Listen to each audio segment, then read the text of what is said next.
Hola, muy buenas noches, bienvenidos a su programa. Iniciamos la semana con análisis de esos temas que van marcando la jornada y hoy vamos a estar hablando del transporte público, pero de una situación que no hemos abordado en los últimos días. Le doy la bienvenida a mi compañero de fórmula, Julio Talamonti, quien ya está pues aquí con nosotros, listo para el análisis. ¿Cómo estás, Julio? Muchísimas gracias, muy buenas noches, Sandy, muy buenas noches, Andrés, a todo el público también, buenas noches. Y sí, efectivamente, ¿no? Vamos a hablar de cómo frenar, si es que puede frenarse todavía el tema de los ataques al transporte público. Y otra de las cosas que va a ser importante más adelante, el subsidio al diésel. Pero, Andrés, ¿cómo estás? Muy buena noche. ¿Qué tal, licenciado? ¿Qué tal, Sandy? Un gusto estar con ustedes. Hablando siempre de las noticias internacionales, vamos a seguir hablando sobre el avance ruso en Ucrania. ¿Qué está pasando? Hoy hubieron conversaciones, no hubo ningún resultado, ningún avance, pero también vamos a hablar sobre lo que está pasando en Latinoamérica. En Perú están a punto de destituir al presidente y hubo elecciones para el Congreso de Colombia que están cambiando absolutamente todo. Lo emplearemos en unos minutos acá en A la Medida. Así que comenzamos la parte del análisis de la información.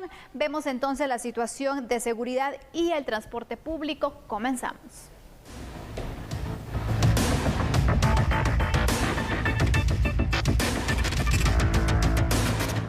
En horas de la tarde se registró un ataque armado contra un piloto de una unidad de transporte público sobre la 16 calle y séptima avenida de la zona 1 capitalina. Sin mediar palabras, sujetos abrieron fuego e inmediatamente se dieron a la fuga. Bomberos municipales acudieron al lugar para brindarle atención prehospitalaria a la víctima y luego fue trasladado a la emergencia del Hospital General San Juan de Dios, donde se encuentra estable. La zona del ataque permaneció acordonada a la espera de fiscales del Ministerio Público, quienes iniciaron con las investigaciones para dar con los responsables de este hecho.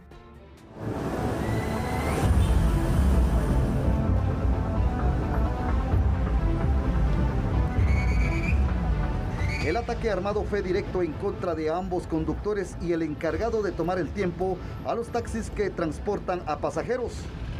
Testigos indicaron que dos sicarios a bordo de una motocicleta llegaron a la calzada Roosevelt y séptima avenida de la colonia El Tesoro, zona 2 de Misco, donde se parquean los taxis a la espera de clientes y dispararon a las víctimas en más de 15 ocasiones. Queremos dar a conocer que en la calzada Roosevelt y séptima avenida de la zona 2 de Misco, la colonia El Tesoro, se registró un ataque armado de donde se traslada hacia la emergencia del hospital Roosevelt con múltiples impactos de proyectil de arma de fuego a Jason Alexander Sol Sinai, de 31 años de edad. En el lugar, lamentablemente, al verificarle signos vitales a otros dos hombres, se constataron de que habían fallecido, por lo que se avisó a las autoridades correspondientes. Uno de ellos ha sido identificado como Carlos Enrique Ramírez, de 43 años de edad. La otra persona, de 37 años aproximadamente, no ha sido posible identificarlo. Viste una playera color rojo, pantalón gris y zapatos tenis blancos. Oscar, observamos la movilización de varias unidades a este sector. ¿No localizaron a más personas? Sí, se movilizaron varias ambulancias, se hizo un rastreo minucioso, ya que los llamados de auxilio al 122 indicaban de que eran más personas heridas. Pues no se encontró ninguna persona. Sí se atendieron a varios comerciantes, ya que cerca del lugar hay ventas de alimentos y frutas. Quienes tenían crisis nerviosa indicaron que no querían ser trasladadas a ningún centro asistencial. Taxistas que cubren esta ruta temen por sus vidas, piden a las autoridades mayor seguridad.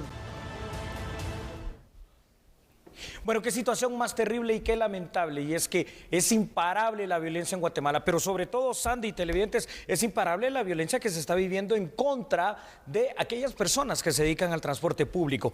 Hoy lo vimos en la zona 1 con un piloto de un autobús, lo vimos aquí con taxistas en la zona 2 de Misco, en la zona 6 también un tuctuquero, o más bien dicho, un conductor de mototaxi, como le podemos llamar también aquí en Guatemala. La pregunta es, ¿esto va a parar en algún momento? ¿Y cuáles serían las acciones para que esto, Sandy, al final de cuentas no se vuelva algo tan cotidiano y tan de costumbre en el día a día? Porque la violencia jamás se va a poder entender. Así es, Julio. La verdad es que es complicada la situación que se está dando. Vemos constantemente ataques armados, que por cierto, en la zona 6 se registra entonces un ataque en contra de un conductor de un tuk-tuk. Correcto. Los detalles también los tenemos en cuanto a la información sobre este hecho armado que ocurrió en la avenida La Pedrera sobre la 16 calle de la zona 6, donde se registra este ataque armado que cobró la vida de Marvin Rodrigo Barrera López, de tan solo 25 años. Él era el conductor de este mototaxi y presentaba impactos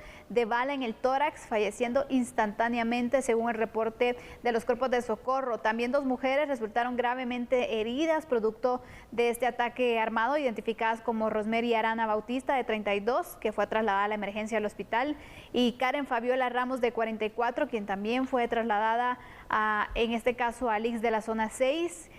Indican que el ataque podría haberse originado por amenazas relacionadas a la extorsión. Ahí está. Ataques armados que constantemente vienen relacionados con este tema, Julio. Es correcto, Sandy. Fíjate que mientras venía esta tarde hacia acá a Albavisión, había una cola sobre la Roosevelt, ¿no? Entrando a esta calzada Roosevelt, a la parte de Misco, ahí en la colonia El Tesoro, ahí se miraban los cuerpos, precisamente de una manera lamentable lo que había sucedido con los taxistas. Y sí, tienes toda la razón. Mira la fecha en que estamos, mañana ya va a ser la mitad de este mes, están cobrando la extorsión, y aquí la única manera en que los pandilleros están acostumbrados a hacer valer el cobro de la extorsión para que se sienta miedo, temor y por supuesto la situación de que los demás paguen, me refiero a los demás pilotos de cualquier transporte, porque ahora ya son todos, es precisamente haciendo esto, quitándole la vida a algunos de aquellos que no pagan la extorsión. Pero la pregunta es, ¿y dónde están las autoridades en materia de inteligencia de Estado para la prevención? ¿Dónde están los operativos de prevención constante, continua y permanente? ¿Y dónde está la parte reactiva? Porque el estado reactivo, que llega a ser toda la parafernalia cuando los pilotos ya fallecieron o cuando cualquier guatemalteco falleció, no sirve de nada. Definitivamente no, Julio, porque la verdad es que la extorsión es un delito que se ha disparado en nuestro país. Así es, Andy. Y lamentablemente, lejos de ver una disminución o de ver un control total, parece que cada vez más el riesgo es latente. Correcto. Porque ahora no solamente es, bueno, estamos luchando contra las pandillas, ahora ya están también los imitadores. Correcto. Ya vemos también que hay rutas que no son extorsionadas solo por un grupo, son varios los que se están aprovechando de la situación. Y aquí tanto el transportista, el piloto, el ayudante y por supuesto el usuario pasajero, también se está arriesgando, y hay personas que han perdido la vida así en ese fuego cruzado. En ese fuego cruzado. Y fíjate, Sandy, una característica importante, ¿no? Anteriormente el tema de las extorsiones al transporte colectivo se daba únicamente a los denominados autobuses, las camionetas, como coloquialmente se le dice en Guatemala. Pero esto fue avanzando, porque la extorsión es el delito más exitoso, lamentablemente, que se comete en nuestro país. Entonces, avanzó a los taxistas, avanzó a los tuqueros, es decir, a los mototaxis. Y si permitimos, Andy, que esto siga avanzando, hombre, es que se va a pasar a cualquier otro estrato que ya no tenga que ver con el transporte, como ya ha sucedido. Tú lo mencionaste, están los imitadores también que extorsionan por cualquier otra cuestión que no sea el transporte público a las personas en Guatemala. Y no se mira por dónde haya una fuerza de tarea, no se mira por dónde se estén dando esas acciones de combate, de prevención y por supuesto de poner tras las rejas, aunque eso tampoco suele ser mucho consuelo en un sistema penitenciario colapsado a estos extorsionistas. Que por cierto, Sandy, lo que pagan con esas penas de 25 a 50 años no compensan toda la muerte, todo el dolor y la sangre que derraman. Totalmente, ¿no, Julio? Y aún así hay muchas muertes que han quedado en la impunidad, que todavía están la familia esperando esa justicia que no llega también, porque vemos que hace falta también en la investigación, en poder entonces armar todo un plan para poder desarticular esas estructuras que cada vez se convierte en algo complicado, Julio, porque estas estructuras están muy bien organizadas y aparte no solamente es el tema de la extorsión, está el sicariato. Así es. Y no sabemos qué otros delitos más también puede estar inmersos en esta situación que cada vez tiene más complicada. Nos tiene de rodillas, tienes la razón. Sí, y tienes razón. Aflige al usuario.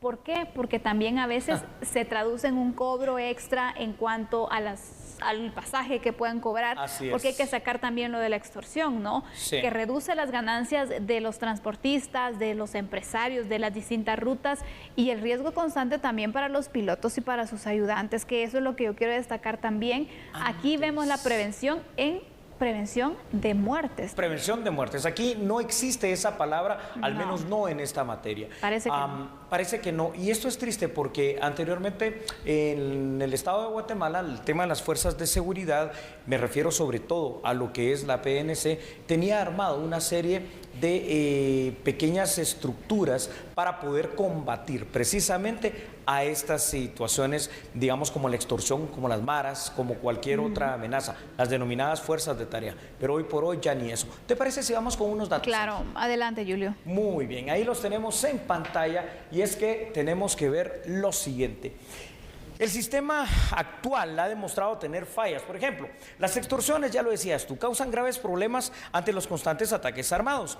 Por parte de los transportistas existe, para empezar, muy poca inversión realizada en el mantenimiento de buses, capacitación de pilotos. Además, existe rechazo a limitadores de velocidad del seguro contra terceros. Ahora, el peligro no es únicamente para pilotos y ayudantes. En varias ocasiones, tú también lo estabas mencionando y señalando, son los pasajeros, ¿verdad? En este caso, quienes terminan en ese fuego cruzado perdiendo la vida o siendo heridos por el tema de un delito que al día de hoy en Guatemala, de verdad, nos tiene afligidos, lo decías tú, nos tiene de rodillas, también es otra tremenda expresión, porque la muerte viaja en autobús, la muerte viaja en taxi, en mototaxi, y es una ruleta rusa, literalmente, una moneda al aire, saber si en el autobús o transporte público al cual tú te estás subiendo no va a ser víctima en ese día, en ese momento y a esa hora de algún ataque armado. Exactamente, y no es de que, bueno, a mí no me están extorsionando, entonces no tengo por qué tener pues miedo. No, realmente tú puedes ir en la unidad que ataca en ese momento,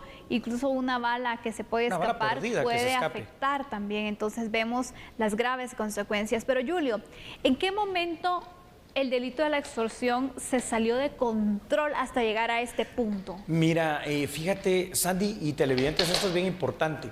Para el año 2008-2009 se tenían ya primeras estadísticas en materia de situaciones extorsivas en contra del tránsito. Me refiero precisamente a lo que vemos, a autobuses, y ahí no se puso un alto, se perdió el control. Es más, los esfuerzos que se hacían, que ya los mencioné, que es tener una parte preventiva como fuerzas de tarea, simple y sencillamente se dejaron al tiempo.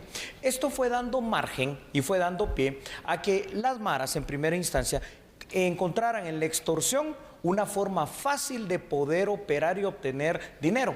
Para aquella época, en el año 2009, se pedían 15 quetzales diarios, por ejemplo, a un autobús. Ahora vemos que las cantidades ya no son tan pequeñas, son cantidades muy fuertes. Y además aquí también hay una cuestión. Yo me pregunto algo, ahora que estamos hablando de cantidades grandes o pequeñas de dinero, ¿y no sería mejor opción para combatir la extorsión tomar el modelo de ya no utilizar el dinero en efectivo en los autobuses, sino que tener un sistema prepago que quitaría el incentivo perverso de subirse y decirle al piloto, me das tanto de dinero por circular, porque simple y sencillamente los pilotos ya no manejarían plata?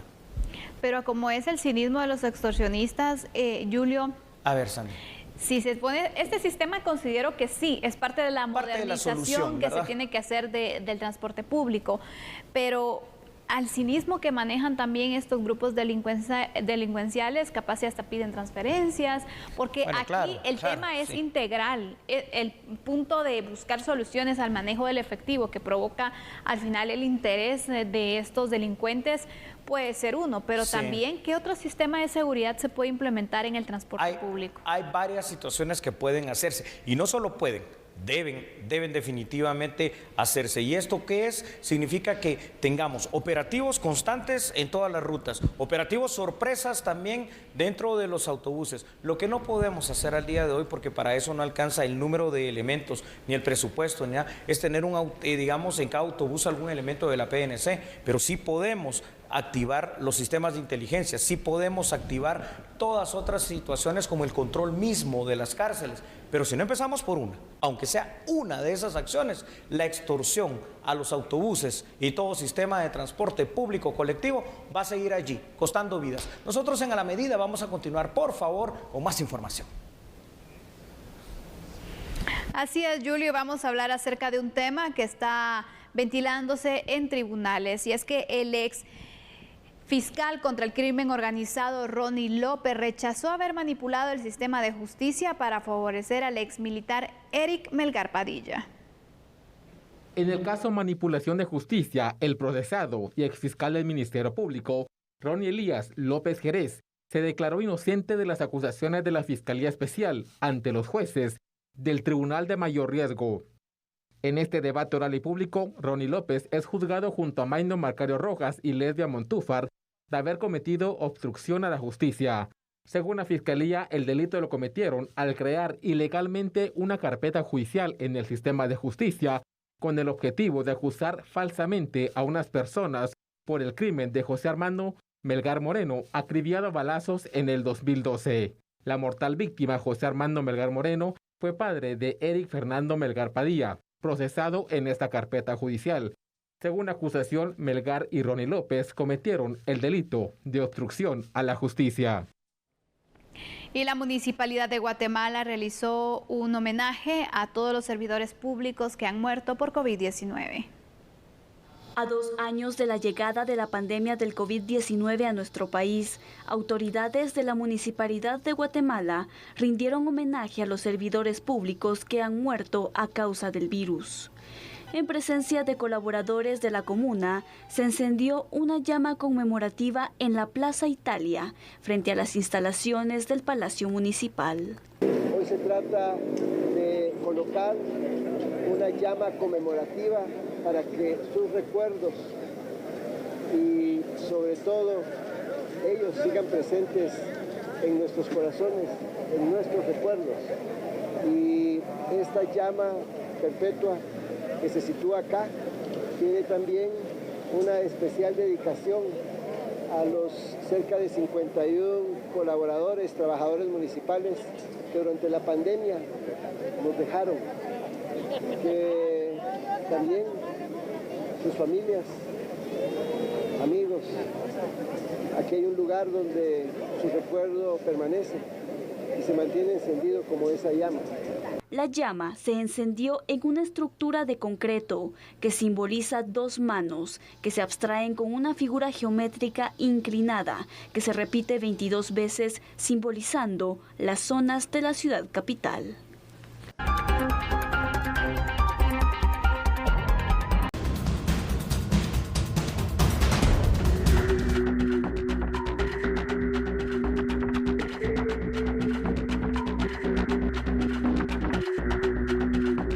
Otorgar una subvención de 5 quetzales al galón de diésel durante 2 meses. Es la propuesta que analiza el organismo ejecutivo como medida ante el aumento del precio de los combustibles.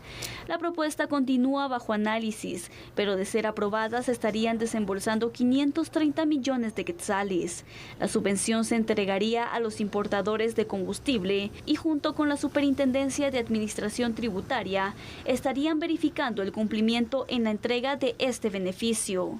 Autoridades indicaron que la subvención se aplicaría únicamente al diésel, pues aunque representa el 46% del combustible utilizado en el país, este abastece a la mayoría de vehículos comerciales que transportan productos básicos.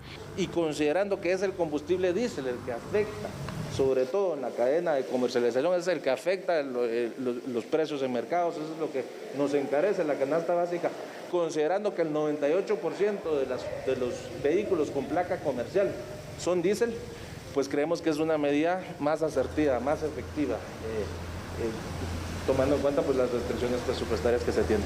Esta propuesta forma parte de un paquete de leyes que trabaja el Ejecutivo, entre las que se incluye una compensación a un grupo de agricultores para insumos, así como la ampliación de la tarifa social. Para la implementación de estas medidas se estima una inversión de 1.130 millones de quetzales. Dar una compensación a un censo de agricultores que les permita la compra de agroinsumos.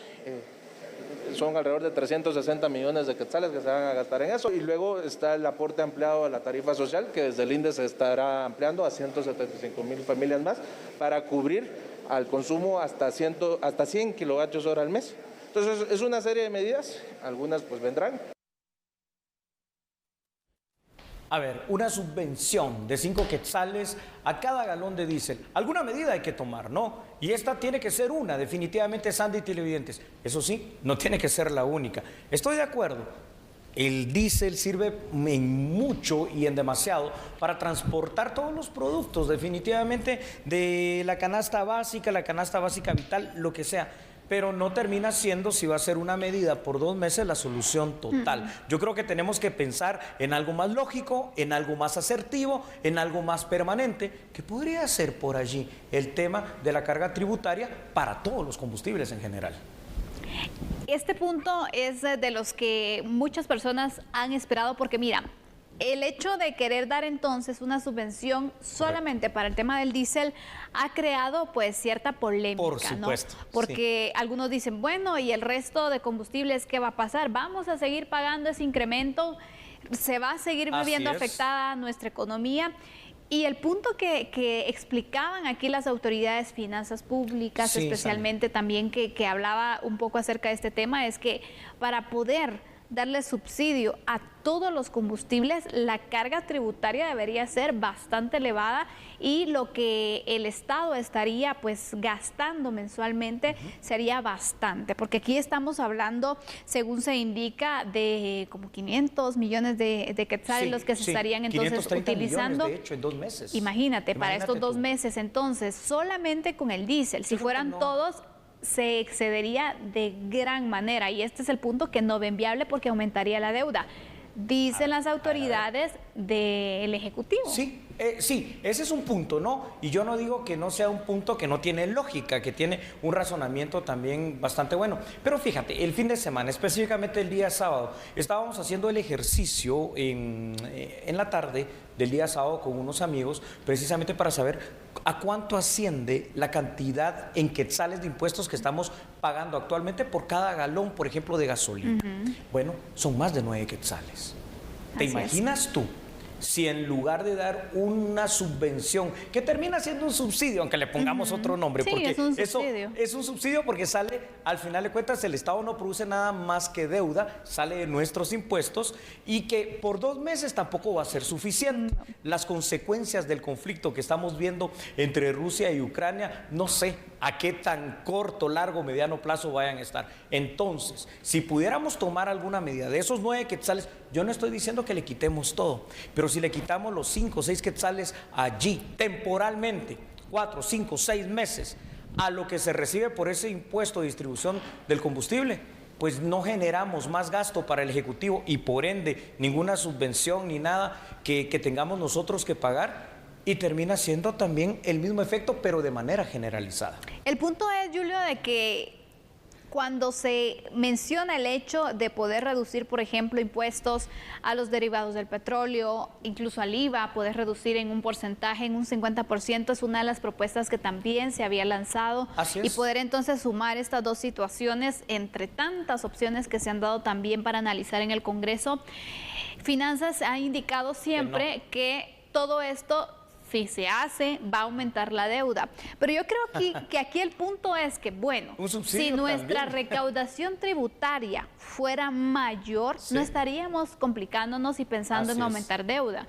Tendríamos más recursos para poder utilizarlos en situaciones como estas. Pero creo que por ahí viene también un poco la debilidad. 1. ¿Tú qué piensas? Estoy de acuerdo contigo. Y 2, le agrego al punto que acabas de plantear. Si nosotros aprendiéramos en el Estado de Guatemala a hacer menos Estado y más inversión, también podrían darse otras situaciones que permitieran no tener tanto gasto administrativo, sino que ese gasto, porque literalmente es gasto administrativo, se pudiese convertir en hojas, en líneas de ruta, en renglones presupuestarios que fueran a la inversión para este tipo de emergencias, ¿no? Que deberíamos de tenerlo. Fíjate cómo es la poca cultura preventiva que hay en Guatemala en todo. Si hay una emergencia, no tenemos fondos para poder venir y operar rápidamente y atender la emergencia. Y si esto que está pasando, que es una emergencia a nivel económico, social, de micro, pero y de macroeconomía también, pues no tenemos de dónde poder recurrir con los fondos propios del Estado. Las soluciones a corto plazo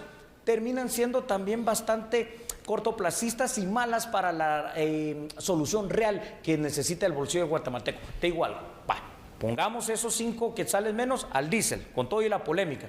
pero ¿y de verdad se va a traducir en menores precios? ¿Cómo lo vamos a controlar? Nosotros no podemos. ¿Y el Estado cómo lo va a hacer?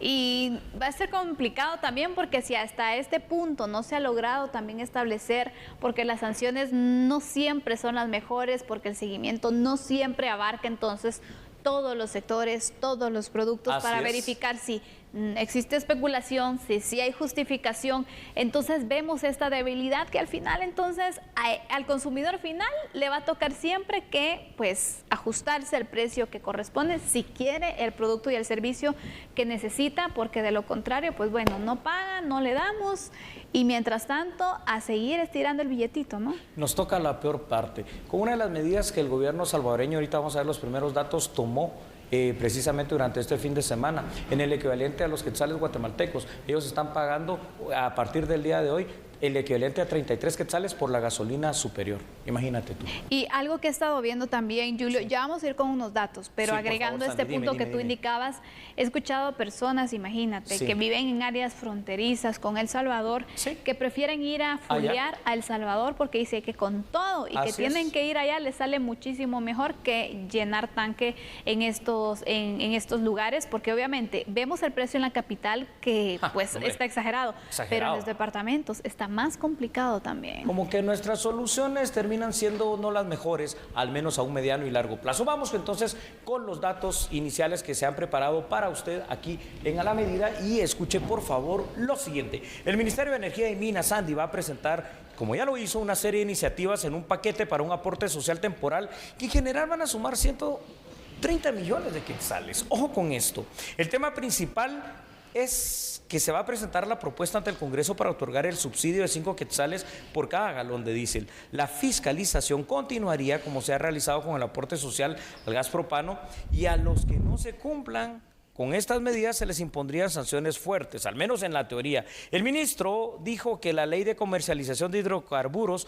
prohíbe al Ministerio de Energía y Minas fijar precios que se establecen bajo las situaciones de la ley de oferta y la demanda. Pero yo te digo algo, Sandy, yo te digo algo. Aquí ya, en este caso, yo entiendo la ley, pero hay una ley que es superior y es la Constitución Política de la República de Guatemala. Y en el artículo 2 dice que el Estado debe garantizar el bien social y en este momento se necesita el bien social. Así es, hay varias propuestas entonces ya para ir concluyendo con el tema que se han lanzado en el Congreso de la República. Este es un tema que todavía no vemos entonces una luz sobre qué punto entonces se estarán inclinando los diputados. Esperemos que este tema para ellos también sea de urgencia nacional porque para los guatemaltecos obviamente lo es.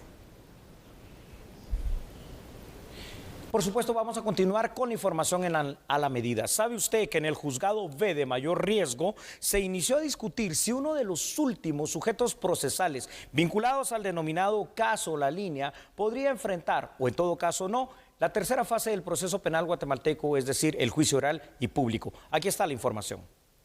A finales del año 2021, en el juzgado B de mayor riesgo se aceptó la solicitud de la Fiscalía Especial contra la Impunidad del Ministerio Público que William Estuardo Morales Lima quedara sujeto a una investigación por las anomalías ilegales detectadas por el caso por defraudación aduanera La Línea. Este 14 de marzo se inició a escuchar la investigación de la FESI para analizar y resolver si debe enfrentar un juicio ante un tribunal de mayor riesgo de sentencia penal. No basaban esos ajustes con base a los aranceles fijados por la Superintendencia de Administración Tributaria, sino todo lo contrario, con base a esos listados de precios que contemplaban tanto el ajuste como la cola, el cual era fijado por los miembros de la estructura externa. Cola se maneja aquí también en esta sesión el concepto de cola, lo cual, como indiqué, se debe entender como un cobro repartido para ellos y para adentro, tal y como lo describen los interlocutores, muy preciso. Esta o la próxima semana, el juez del caso La Línea resolverá si William Estuardo Morales Lima debe o no enfrentar un juicio por los delitos de asociación ilícita, cohecho activo y caso especial de defraudación aduanera. El otro mes se cumplirán 7 años que se dio a conocer este proceso penal. En el Tribunal B de mayor riesgo son juzgados 30 acusados, capturados la mayoría en abril del 2015. Entre los procesados figura el exbinomio presidencial Otto Pérez Molina y Roxana Valdetti como líderes de la organización criminal.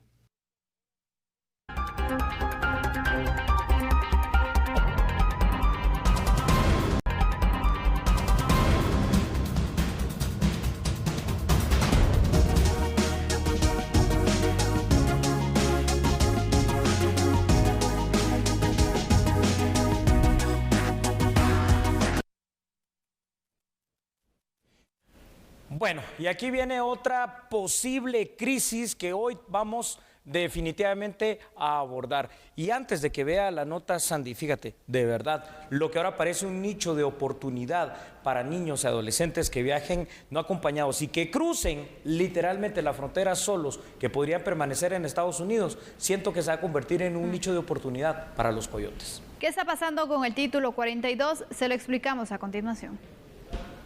Los representantes del Fondo de las Naciones Unidas para la Infancia consideran que la medida de Estados Unidos permitirá atender a aquellos menores que sí necesitan protección. Ya hemos visto esa modalidad en cuanto a llevar a los menores de edad hacia los Estados Unidos, puesto que saben que no van a ser deportados como en el caso de los adultos.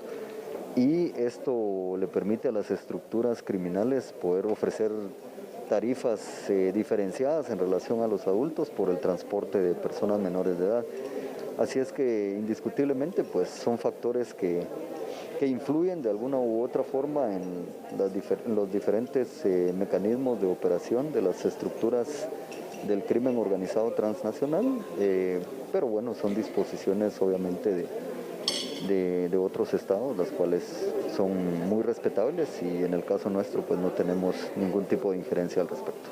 La normativa conocida como Título 42 fue impulsada por la administración del expresidente Donald Trump como parte de las restricciones por la pandemia de COVID-19, con la que se definieron lineamientos para que las deportaciones de migrantes fueran más rápidas.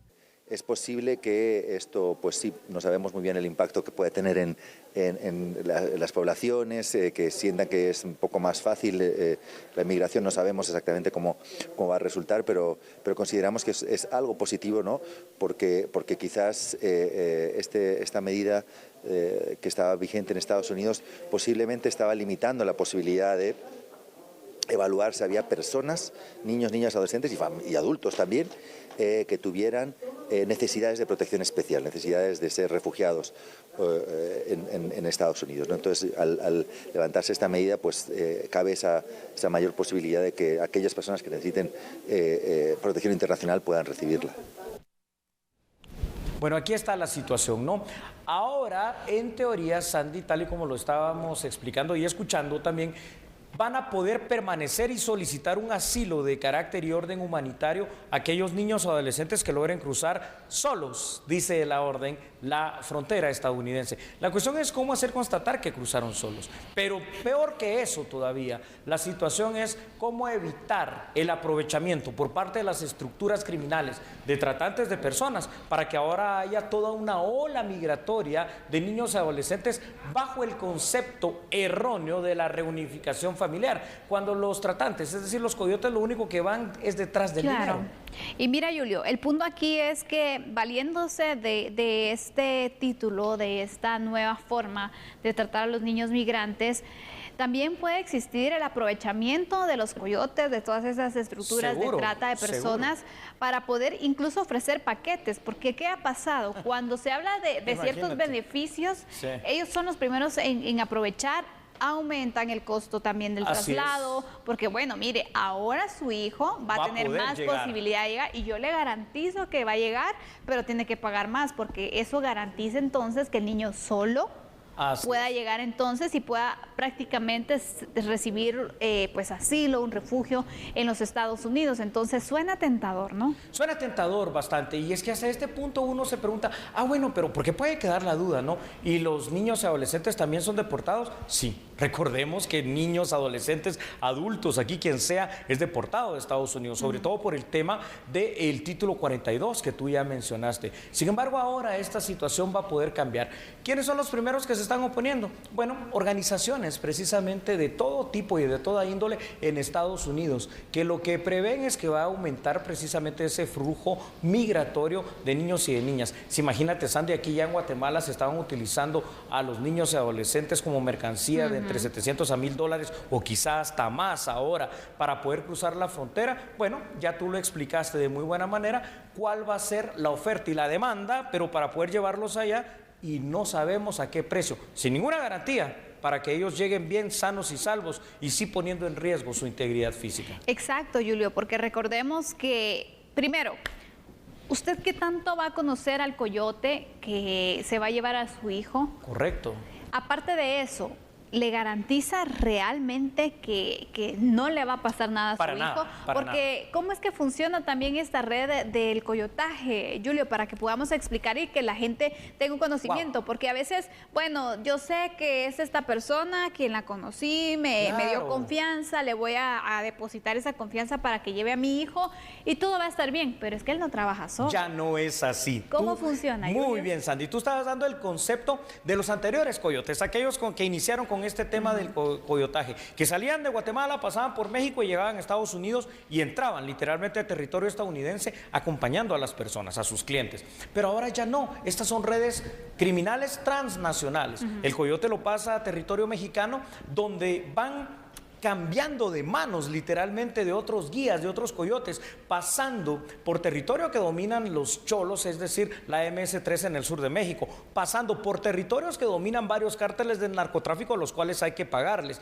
y que están asociados muchas veces a estas redes de trata de personas porque les pagan un impuesto por pasar por sus territorios. Y te digo una cosa, aparte de que cambias de mano 4, 5, 6 veces, no sé cuántas en el trayecto, si con los adultos los tratan peor que animales los coyotes, metiéndolos ahí en esos furgones a morir, ¿qué pueden esperar los niños que no pueden defenderse por ellos mismos? Exactamente, y que también tienen la inocencia. Así es. Y que es un punto a favor para quienes quieren aprovecharse de ellos, que no sabemos también los vejámenes que pueden cometerse en ese traslado, Julio. Porque mira, si las mujeres, hay muchas mujeres mayores de edad, algunas han contado su experiencia y han indicado que previo al viaje les dicen que por favor utilicen un método anticonceptivo. Imagínate tú. ¿Cómo para qué? Porque les va a pasar ya. Imagínate, desde ya les van advirtiendo. En algunos casos, no generalizamos, pero hay personas que sí han relatado esta situación y que les ha tocado situaciones muy difíciles. Y adolescentes va a pasar lo mismo.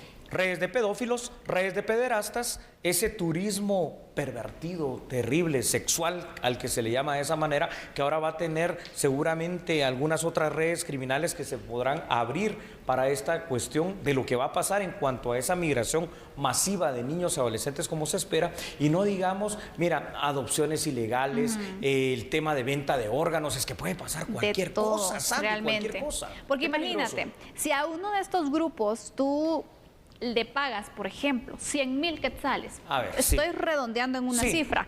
Bueno, le cobran 100,000 quetzales para hacer el traslado del niño o de la niña hacia los Estados Unidos. Pero de repente en el camino me encuentro, bueno, yo te doy 200,000 si me das el niño. Se lo venden. Es un negocio redondo. Se lo venden, literalmente. ¿Y por qué? Porque al final hay muchas personas que están en ese negocio ilícito, porque es ilícito. Por el dinero, ¿verdad? Que realmente les importa el dinero y no las personas. Si no, no las dejarán abandonadas en el desierto y en otros lugares. Y también. ojo, antes de ver los primeros datos, literalmente han dejado ya en varios casos abandonados a niños y niñas, específicamente guatemaltecos. Antes de continuar con el tema informativo, veamos por favor rápidamente unos datos preparados para usted en este tema. Ahí lo tiene usted, cada vez son más los menores de que tratan de llegar a Estados Unidos y ahora esto va a aumentar. Estructuras delictivas, los coyotes se van a aprovechar de esta necesidad y no se ha hecho distinción de edad para expulsiones hasta el momento bajo el título 42. Así que lo que prevemos, lamentablemente, con la situación de pobreza, de falta de oportunidad, de falta de educación, de falta de salud y de falta de todo en nuestros países latinoamericanos y particularmente centroamericanos y específicamente Guatemala, es que este problema aumente. Sandy, televidente, es una cosa terrible. Vamos a continuar mejor con la información aquí en A la Medida. Así es, Julio, vamos a continuar con noticias de carácter económico porque la Asociación de Empresarios Emprendedores de Guatemala hicieron un llamado a los guatemaltecos para enfrentar junto al sector empresarial la situación que se está viviendo, los efectos de la crisis económica que ha sido provocada por el panorama de conflictos que se han dado a nivel internacional. Los empresarios están conscientes que el conflicto entre Rusia y Ucrania continuará repercutiendo en la economía a nivel mundial. No obstante, situaciones como el COVID-19 han demostrado que los guatemaltecos han sobresalido en su economía pese a las adversidades. Hace algunos días expresamos nuestro reconocimiento a todos los empresarios, emprendedores del país, que logramos un éxito importantísimo después de 44 años de un crecimiento económico importante en el 2021. Hoy, lamentablemente, tenemos que enfrentar las consecuencias económicas del conflicto entre Rusia y Ucrania, que sin duda alguna han reflejado ya un alza importante en el precio de los combustibles y han afectado de manera notoria la canasta básica de todos los guatemaltecos. La invitación es a consumir los productos nacionales para que la economía no se detenga. Y seguro que vamos a salir adelante todos los guatemaltecos entendiendo que es una época en la que debemos ser mesurados en nuestros gastos, buscar productos sustitutos y también opciones de precio para ser consumidores inteligentes, pero principalmente consumidores con conciencia social. Finalmente hacemos un llamado a los expendedores de combustibles y al sector de hidrocarburos para que ejerzan hoy el rol histórico y social que deben asumir como empresarios con decisiones comerciales adecuadas, conscientes, porque en las manos de ellos, de este sector, sin duda alguna, está la alimentación y el futuro de muchos guatemaltecos. Es importante consumir y apoyar el producto nacional, porque el producto nacional, sin duda alguna, será un pilar determinante para el futuro de la economía de nuestro país. Y en otro tema, la Comisión de Postulación a cargo de elegir al próximo fiscal general y jefe del Ministerio Público, en su segundo día recibió 5 señalamientos contra 5 aspirantes. Este 14 de marzo fue el segundo día que establecieron los integrantes de la Comisión Postuladora para Fiscal General y Jefe del Ministerio Público para recibir objeciones en contra de la participación de 15 abogados, quienes buscan dirigir al ente encargado de la persecución penal por los próximos 4 años. La mesa receptora de estas objeciones recibieron un total de 8 impedimentos. En estos señalaron abuso de poder, no tener idoneidad, honorabilidad, incumplimiento de deberes y por conducta inapropiada. Los profesionales que participan en el proceso de selección y están sujetos a tachas en contra de sus expedientes son Maynor Francisco Hernández Castillo, Henry Alejandro Elías Wilson, Maynor Eduardo González Méndez, Eliseo Rigoberto Quiñones Villagrán, Óscar Miguel Dávila Mexicanos, Néctor Guilevaldo de León Ramírez, Darlene Apolonia Monje Pinelo, Jorge Luis Donado Vivar, Walter Brenner Vázquez Gómez, Gabriel Estuardo García Luna, Miriam Elizabeth Álvarez Illescas, Silvia Patricia Juárez García, María Consuelo Porras Argueta, José Enrique Urrutia Estrada y Gloria Dalila Suchite Barrientos. Este martes 15 de marzo es el último día para recibir objeciones en contra de los abogados. Los candidatos del 21 al 25 tendrán un plazo de 5 días para presentar sus pruebas de descargo. Bueno, y vamos a hacer un pequeño receso, pero no se nos vaya, ni se nos despegue el televisor, Sandy. Así es, Julio, porque al regresar tenemos las noticias internacionales. Andrés Estrada ya está listo. Es correcto. Míreme aquí un momento, por favor. No cambie porque nosotros somos a la medida.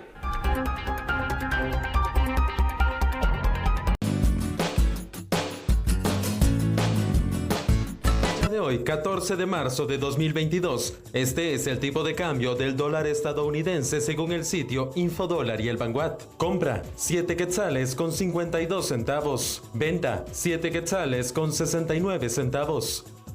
Revisamos ahora el tipo de cambio del euro, la moneda vigente en Europa. Para este 14 de marzo, según el sitio Infodólar, compra 7 quetzales con 90 centavos. Venta 9 quetzales con 58 centavos.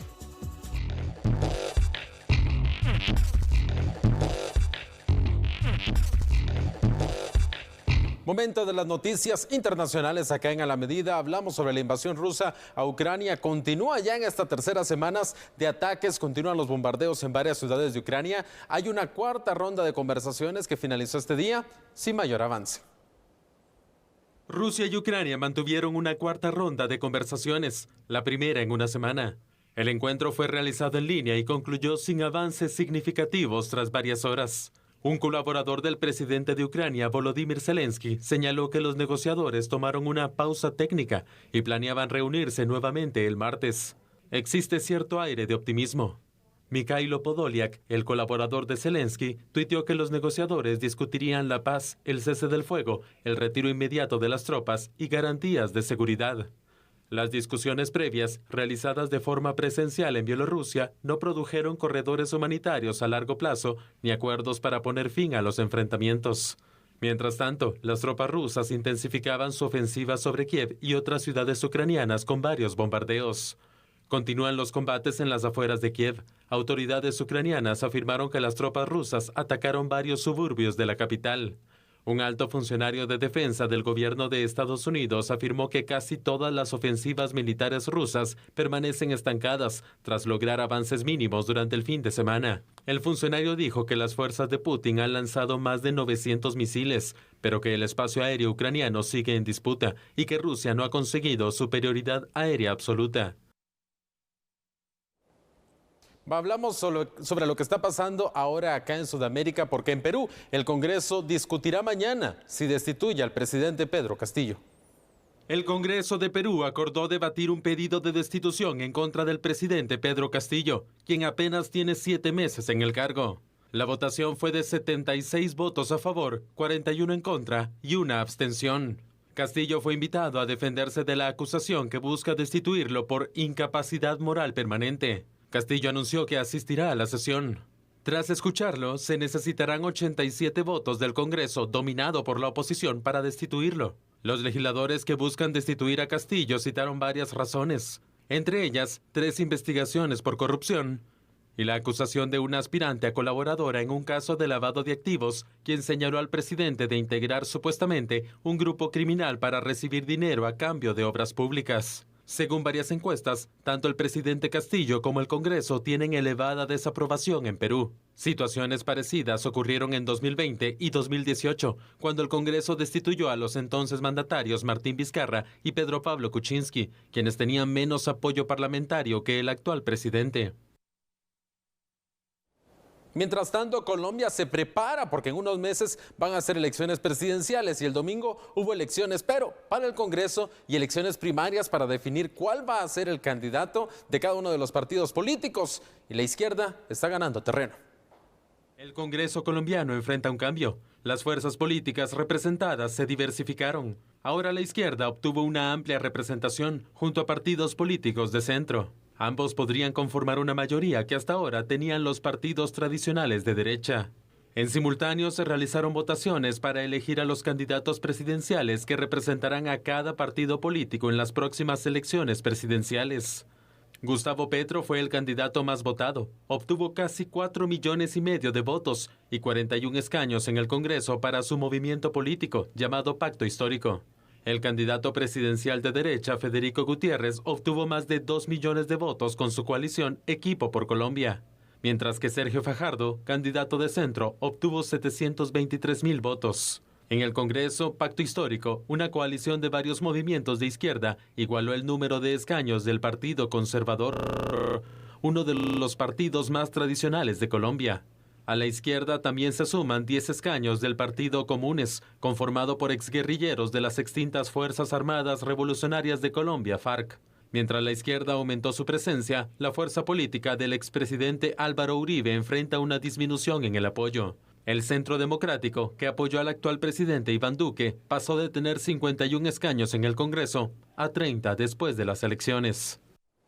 La clave estará entonces en el que quedó en el segundo lugar de más votos este domingo, el candidato de derecha. Habrá que ver si logra sumar fuerzas con la fuerza política de Álvaro Uribe y si de esta manera logran hacer un contrapeso para el candidato de izquierda, Gustavo Petro, que hasta el momento está arriba en las encuestas y fue el candidato más votado. Así que Sandy y Julia Talamonte estaremos pendientes entonces a unas elecciones de Colombia que podrían virar de la derecha de Iván Duque hacia la izquierda. Vaya lo que está sucediendo en Latinoamérica, ¿no? Porque el Perú también ya se está acostumbrando, creo yo, a quitar presidentes. Eso no es bueno. Claro. Pero bueno.